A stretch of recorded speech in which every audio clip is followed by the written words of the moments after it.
नमस्कार मित्रों, स्वागत है मेरे YouTube चैनल श्वेत ज्ञान में। कुछ लोगों ने काफ़ी निवेदन किया है कि मैं आहार विहार पर वीडियोस बनाऊं, तो आज उसी की श्रृंखला में ये वीडियो है। बड़े ध्यान से देखिएगा। मौसमी फल और सब्जियों का ही सेवन करना चाहिए। मौसमी फल का अर्थ है जो शाक या सब्जी या फल ऋतु के अनुसार उगती हैं, मौसम के हिसाब से उगती हैं, एकमात्र उन्हीं का सेवन करना चाहिए। उन्हें ही मौसमी फल बोला जाता है। देखिए, भगवान या प्रकृति मूर्ख नहीं है जो मौसम के अनुकूल फल और सब्जियों का उत्पादन करती है या उगाती है। प्रकृति इतनी दयालु और ममतामयी है कि वह ठंडी, गर्मी, बरसात, बसंत इत्यादि में जीवों के सुविधानुसार उत्पादन करती है, क्षेत्र के सुविधानुसार उत्पादन करती है, जलीय परिस्थितिकी तंत्र के अनुसार उत्पादन करती है। कब क्या आवश्यकता है और शरीर के अनुसार किस तत्व की आवश्यकता है, प्रकृति उसी के अनुरूप सब हम लोगों को देती है। पर मनुष्य बहुत ही कुटिल पशु है। जी हाँ, पशु कह रहा हूं। वह कुछ न कुछ अगड़म बगड़म करता रहता है और फिर रोता है, चिल्लाता है। हॉस्पिटल्स और डॉक्टर्स के पैरों पर माथा रगड़ रगड़ कर, नाक रगड़ रगड़ कर रोता है, चिल्लाता है और गिड़गिड़ाता है। प्रकृति को दोष देता है जी भर भर कर, बिना अपनी गलती माने। सर्दियों में जो भी प्राकृतिक तौर पर उत्पादन होता है वही शरीर के लिए अनुकूल है। गर्मियों में, वर्षा में या हर 6 ऋतुओं के अनुसार जो भी प्राकृतिक उत्पादन होता है, एकमात्र वही शरीर के अनुकूल होता है और शरीर को स्वास्थ्य प्रदान करता है। इसके प्रतिकूल जो भी पदार्थ लिया जाएगा वह एकमात्र शरीर को रोगों का ही घर बनाएगा और तमाम तरह तरह की व्याधियों को जन्म देकर अंत में हॉस्पिटल में आपके लिए एक बेड बुक करवा देगा, जहां तड़प तड़प कर प्राण छोड़ने के अलावा और आर्थिक मानसिक नुकसान के अलावा कुछ नहीं मिलेगा। आंवला का समय आए, जी भर कर आंवला का सेवन कीजिए। महुआ का समय आए, जी भर कर खाइए। केला का समय आए, मौसमी का समय आए, अनार, पाइनएप्पल, गन्ना, चीकू, पालक, मेथी, जीरा, मक्का, ज्वार, बाजरा, गाजर इत्यादि जिसका भी समय आए, जी भर भर कर सेवन कीजिए। ऐसा नहीं कि गर्मियों में आप बाजरा या मक्के की रोटियां खा रहे हैं। काली मिर्च और मेथी का सेवन आप मई जून में कर रहे हैं। सेब को आप गर्मियों में खा रहे हैं। बादाम गर्मियों में खाया जा रहा है। गोभी बिन मौसम खाई जा रही है। दही बिन मौसम खाई जा रही है। ऐसा नहीं। देखिए क्या होता है, जैसा कि मैंने आपको कई बार बताया है कि हमारा शरीर और उसके बायोलॉजिकल सिक्रीशंस या उत्सर्जन ऋतुओं के अनुसार होता है और ये ऋतुएं ग्रह, नक्षत्रों, सूर्य और चंद्र की स्थिति पर निर्भर करता है। इसी के अनुसार प्राकृतिक रूप से इन्हीं तरंगों, वेव्स या बायोलॉजिकल फिनोमिना के आधार पर हमारी बॉडी काम करती है। फिजिकल वेव्स और physics instigate chemical phenomena and chemical phenomena instigates और एक्टिवेट्स बायोलॉजिकल फिनोमिना। साधारण शब्दों में समझिए, physics is directly proportional to chemistry and which is again directly proportional to biology. Means ये तीनों एक दूसरे के पूरक हैं, सब एक दूसरे पर निर्भर हैं। तो क्या होता है, इन्हीं आकाशीय तरंगों और ऋतुओं के आधार पर शरीर में से ऑर्गेनिक और इनऑर्गेनिक सिक्रीशंस होते हैं या मॉडिफिकेशंस होते हैं जो विभिन्न प्रकार के एंजाइम्स, हार्मोन्स, बायोलॉजिकल केमिकल्स का सिक्रीशंस विभिन्न अवस्थाओं में करते हैं। कब, किस क्षण, किस घंटे, किस प्रहर, किस दिन, किस माह, किस ऋतु में, किस परिस्थिति में कितना प्रतिशत और कितनी मात्रा में endocrine, exocrine, neurocrine, apocrine, mesocrine, holocrine, autocrine, paracrine इत्यादि सिक्रीशंस होने हैं, यह प्रकृति अपने आप स्वतः संचालित करती है और निर्धारित करती है। आपको कुछ करने की आवश्यकता नहीं होती। यही सिक्रीशंस किसी भी जीव के मानसिक, धार्मिक, सामाजिक, भावनात्मक, शारीरिक चेतना या संरचना का निर्माण करती है। इन्हीं विभिन्न सिक्रीशंस पर मनुष्य क्या, किसी भी जीव का अस्तित्व निर्भर करता है। शरीर जब प्रोटीन्स के लिए एंजाइम सिक्रीट कर रहा है तो आप शरीर को कार्बोहाइड्रेट्स दे रहे हैं। ऋतु या दिन के अनुसार जब शरीर फैट्स को सब्लिमेट या ऑक्सीडाइज करने के लिए बायोकेमिकल रिलीज कर रहा है, तब आप उसे विटामिन्स या मिनरल्स दे रहे हैं। तो क्या होगा, वही होगा जो आप नहीं चाहते, जो नहीं होना चाहिए। यह शरीर में एक्यूमुलेट होकर मतलब इकट्ठा होकर फिर टॉक्सिन्स बनाते हैं, जहर बनाते हैं, शरीर की सहज कार्य प्रणाली को बाधित करते हैं और तमाम तरह के रोगों का कारण बनते हैं और आपको डॉक्टर्स और हॉस्पिटल्स के पास पहुंचा देते हैं। देखिए, प्रकृति को छेड़ेंगे तो उसका दुष्फल तो आपको भोगना ही पड़ेगा। कुछ भी कर लीजिए, उसका दुष्फल आपको भोगना ही पड़ेगा।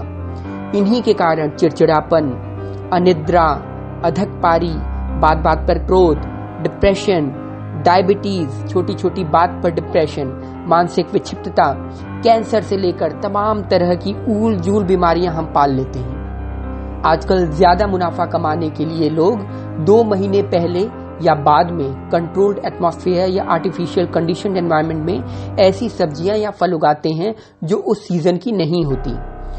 इससे उनको इसके 4 से 5 गुना दाम अधिक मिलते हैं। आजकल कोल्ड स्टोरेज में भी आम को सर्दियों तक रोककर सर्दियों में सेवन करवाया जा रहा है। हद है भाई, हद है। लोग बड़े शान से कहते हैं और संपन्नता का प्रतीक समझते हैं कि हम सीजन न होते हुए भी उस समय के खाद्यान्नों का सेवन कर रहे हैं।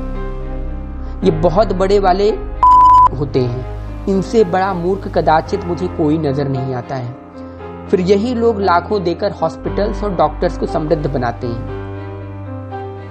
फिर एक और प्रजाति है जो मिक्स्ड फ्रूट चाट वाली, समझे? मतलब मिक्स्ड फ्रूट चाट मतलब क्या पागलपन है। गर्मी सर्दी से लेकर हर ऋतु के फल को मिक्स कर खाते हैं ये लोग। मतलब प्योर जहर जिसे बोलते हैं वह खाते हैं और फिर रोते हैं हॉस्पिटल में कि भगवान की, हे भगवान, हमने तेरा क्या बिगाड़ा था जो ये रोग तूने दे दिया। भगवान का नहीं बिगाड़ा, फलों को बिगाड़ करके खाया है। इन पर आप हंसिए केवल, और कुछ नहीं। जो लोग ठंडियों में मैंगो शेक पीते हैं, यह कोई आम साधारण मूर्ख नहीं है, प्रचंड मूर्ख होते हैं। अपने ही हाथों विष का सेवन कर रहे होते हैं। अरे हमारे आयुर्वेद में तो कौन से प्रहर या कौन से घंटे क्या खाना है इसका तक का विधान बनाया गया है, क्योंकि हमारे ऋषि मुनियों ने इतना रिसर्च करके ये जाना हुआ था कि किस ऋतु, किस योग काल, किस मुहूर्त, किस नक्षत्र, सूर्य या चंद्र की किस स्थिति या गति होने पर कौन सी तरंगें उत्सर्जित होंगी और उन तरंगों के प्रभाव से या संकर्षित होकर, अट्रैक्ट होकर कैसी परिस्थिति बनेगी, उन परिस्थितियों में कैसे बायोकेमिकल्स का सिक्रीशंस होगा या बायोकेमिकल सिक्रीट होंगे या रिलीज होंगे। इसलिए उन्होंने हर दिन के व्रत विधान को बनाया।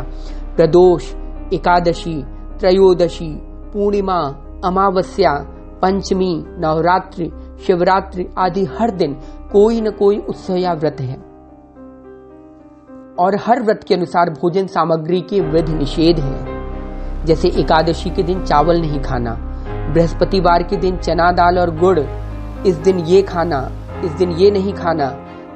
ये सब उसी के अनुरूप बनाए ताकि कलयुग में ये गधे मानेंगे तो है नहीं, कम से कम महीने या हफ्ते का कोई व्रत या उपवास ही करके कुछ हद तक शरीर से लेकर मानसिक विक्षिप्तता से बचे रहे। क्योंकि इन्हीं बायोकेमिकल्स के ऊपर सतोगुण, रजोगुण, तमोगुण की प्रवृत्ति का उत्सर्जन भी निर्भर करता है। इसलिए हमारे शास्त्रों में अन्न को ब्रह्म के समान बोला गया है।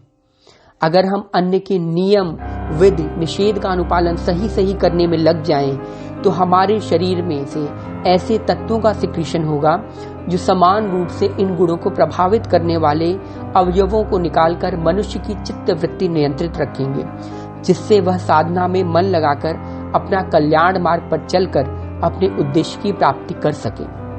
और एक बात और ध्यान में रखिए कि जिस व्यक्ति ने अपनी जीभ को कंट्रोल कर लिया तो समझो उसने जग जीत लिया, क्योंकि यही जीभ शरीर की सभी व्याधियों और स्वास्थ्य की जननी है। शरीर ही क्या, मन के सभी व्याधियों की जननी है, क्योंकि अन्न से ही मन का निर्माण होता है, अन्न से ही बुद्धि बनती है। लेकिन आजकल भक्ष्य अभक्ष्य का बिल्कुल ध्यान नहीं दिया जाता, जिसकी वजह से 21 वर्ष का नवयुवक भी दवाइयों का शिकार हो रहा है। दूसरी बात यह भी ध्यान रखिए कि जितनी भी बातें मैंने ऊपर बताई हैं उसमें एक टर्म्स और कंडीशंस भी लागू हैं। टर्म्स और कंडीशन, जी हाँ, वह है उस क्षेत्र की जलवायु, परिवेश, परिस्थितिक तंत्र या वातावरण। जैसे आजकल लोग विदेशों से आते हैं तो उनकी क्षुद्र बुद्धि में ये चढ़ जाता है कि जो वो कर रहे हैं वो सही है। वो तो ये करते हैं, हम क्यों नहीं करें? वह तो ये खाते हैं, हम क्यों ना खाएं? उन्हें तो कुछ नहीं होता तो हमें भी कुछ नहीं होगा। यह मूर्खता और अज्ञानता है। उनका डीएनए स्ट्रक्चर, उनका वायुमंडल, उनके रहने की प्रणाली, उनकी मिट्टी, उनका जल, उनका वनस्पति, उनका हवा, उनकी बायोलॉजिकल सिस्टम, उनके बायोलॉजिकल फिनोमिना, उनका बायोलॉजिकल क्लॉक सब अलग अलग होता है। जो चीज उन्हें फायदा करेगी वही चीज आपको नुकसान करेगी। Please don't tape them if you really want to live longer and happier life. अरे उन्हीं का ही क्यों दक्षिण भारत के खान पान और उत्तर भारत के खान पान में अंतर है। इंटरचेंज करेंगे तो अपने नुकसान के अलावा कुछ नहीं करेंगे।